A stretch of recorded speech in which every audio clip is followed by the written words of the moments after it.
Hello again. I would like to talk about familiar patterns. I think it's really important because I identify with it now, and I'm sure many of you do as well. We don't always see it, and we just jog on through life and it becomes part of our life. But this can be very positive, but it also can be very negative. Now, unfortunately in life today, there's a lot of stress, a lot of anger, a lot of reaction out there. But for that anger to continue, that reaction to continue, you actually need something to bounce against, or you actually need to bounce against something to help you stop fighting, because that's the key. We have to stop fighting. But till we break the patterns and realise that we don't want to battle anymore, they will keep forming, because the law of attraction comes in. Now when I look back, my violent father, bless him, did lay seeds in me. So much so, the first person I found was my father. Same personality, same job, same everything. Obviously I was attracted to him. He also became the father of my children. So on a soul level, there had to be a link with him. He had to be the father of my children. And that I firmly believe is set in place. But it had to be someone that I would be familiar with for me to be attracted to. I wouldn't have been attracted to someone that was very soft and gentle at that time, because I wasn't. I had all those seeds laid into me from when I was a young child being around my father. So it's very clever to see those seeds, even though we perceive them to be very dark and awful, which they are, actually set us up on many levels. So as I said, there was the attraction to my first husband, due from bad seeding. So the program started. There was me, standing up for myself, battling. He was battling with me. Was he an evil man? No. Was he naive and stupid? Yes, and so was I.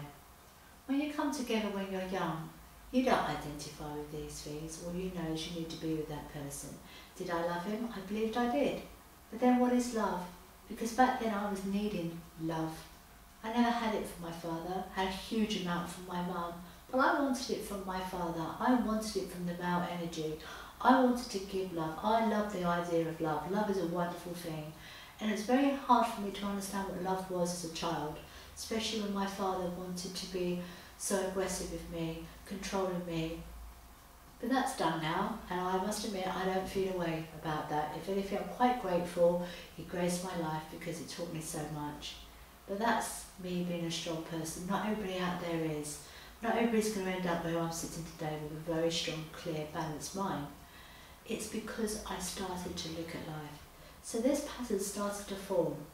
When I broke the relationship after 7 years with my first husband, it's because I couldn't cope.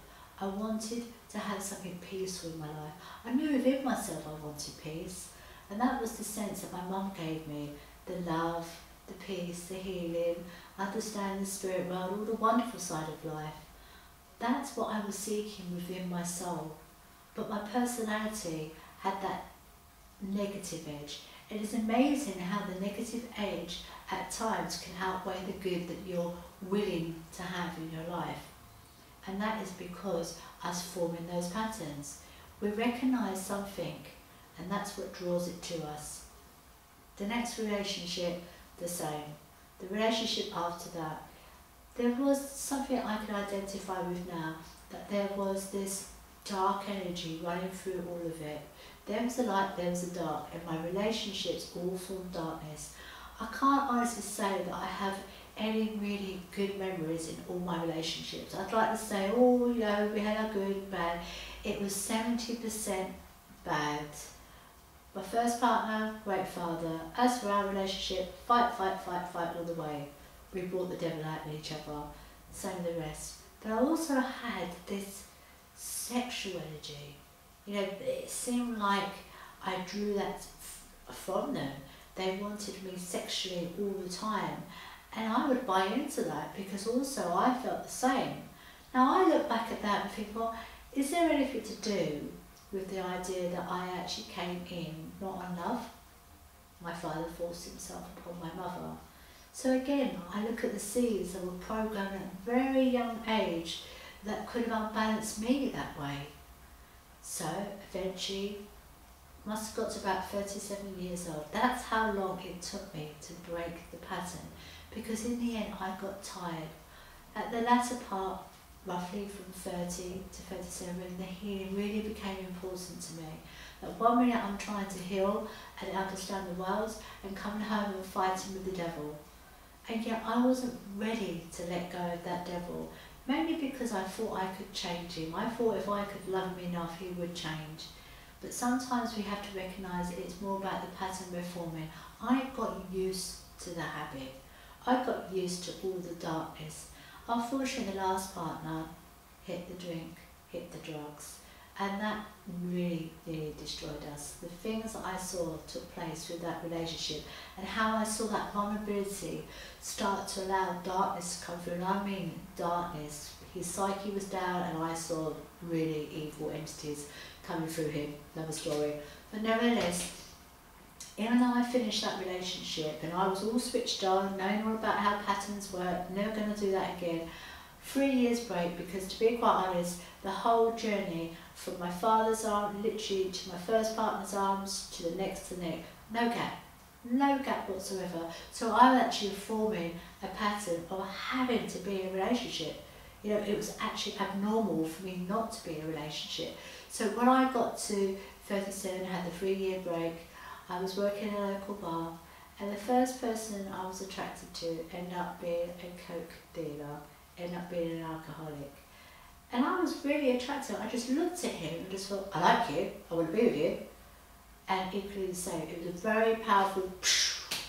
When I look back, because I quickly recognised it, and I thought, my God, I'm so glad I'm not vulnerable and weak, because as soon as I realised, see you, bye.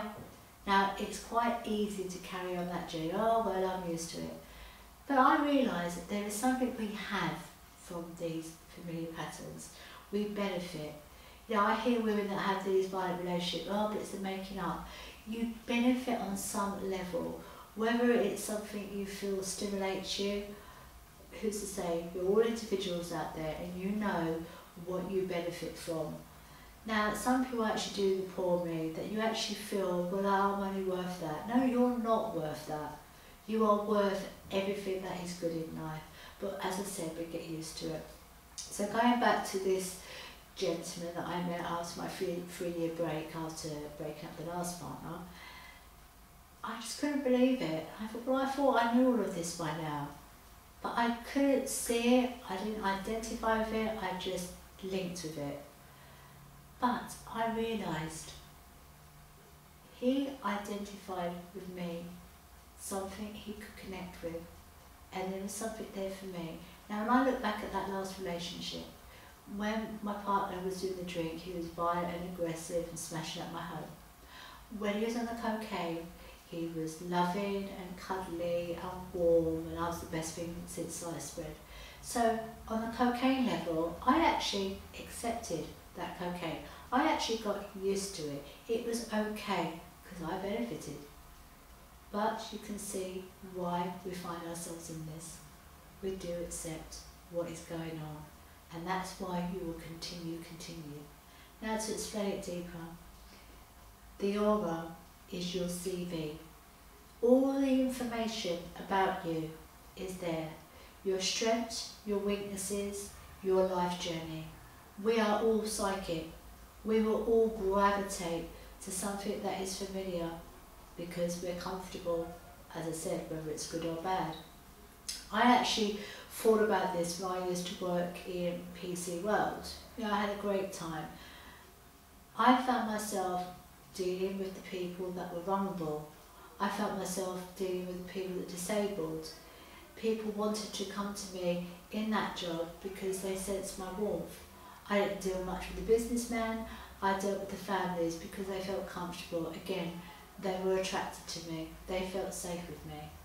But as I left that job, and I realised that, you know, in life when you have jobs, you can get a job years down the line based on what you've done 10 years before. So if I actually wanted to get a job now to do with PCs, I'd probably get it, because on my CV, oh, I see you've had some sort of business with computers, so you know all about them. Great, that'll do. That's the same with anything. I remember this gentleman homing in on me and were talking about, colourful things and I bet you'll do this and I bet you do that. And this was a corporate, rough around the gills person. You wouldn't consider anything spiritual or psychic with him, but he still linked into me. He could read me. Now that tells me something about out there. We can all read each other. So therefore, your aura is on display. So when people gravitate to you, it's because it's familiar to them. Now, if you've got a bad pattern, then it's down to you to break it. You know the minute that person starts to display something that is similar. Now, because we're so needy, and that's the problem, and I was too, you're willing to dismiss that part. It'll be alright, it'll be okay, everything's going to be fine, and we don't speak up. We do it with friends, we do it with relationships, we do it in our jobs. Because we want to be part of something, we want to be acknowledged, we just accept. But within ourselves, it breaks us down. We have to learn to be in the right environments that is conducive to us, to allow us to lift up. Not just to accept what people are giving out because you feel you will benefit just that much. No. I have learned to recognise exactly what's around me, and I find it fascinating. I don't really attract any of that anymore. Now and then I get certain jealousy flows because I'm a strong character, and it's not because I'm strong to be clever. I've actually reached a peaceful stage that people don't bother me. I actually love everybody. You can kick and scream at me and I really don't care. But it disperses very quickly. I am not needy.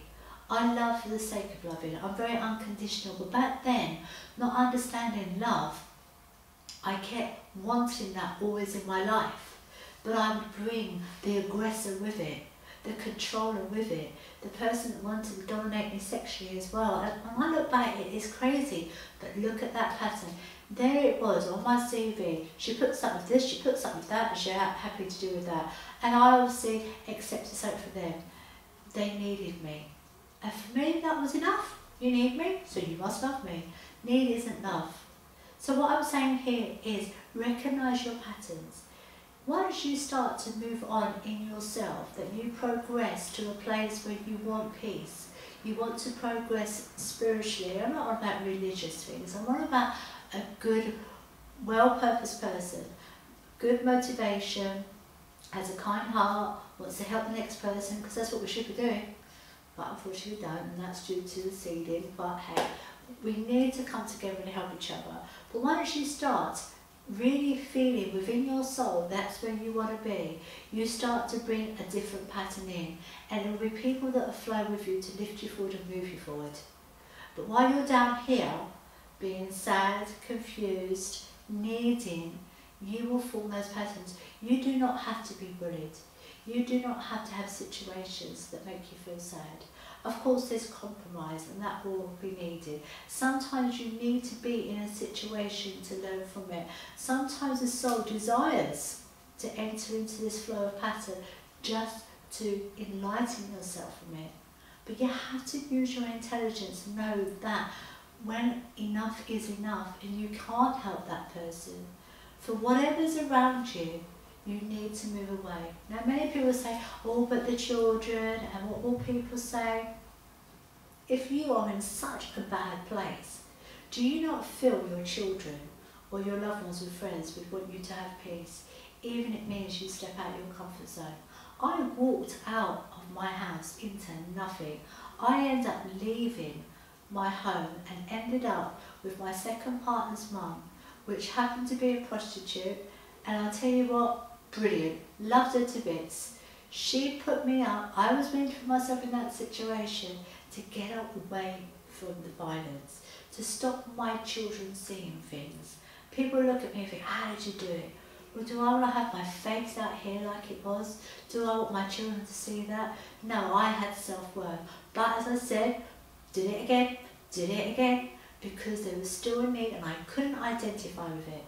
Identify what is conducive to your life.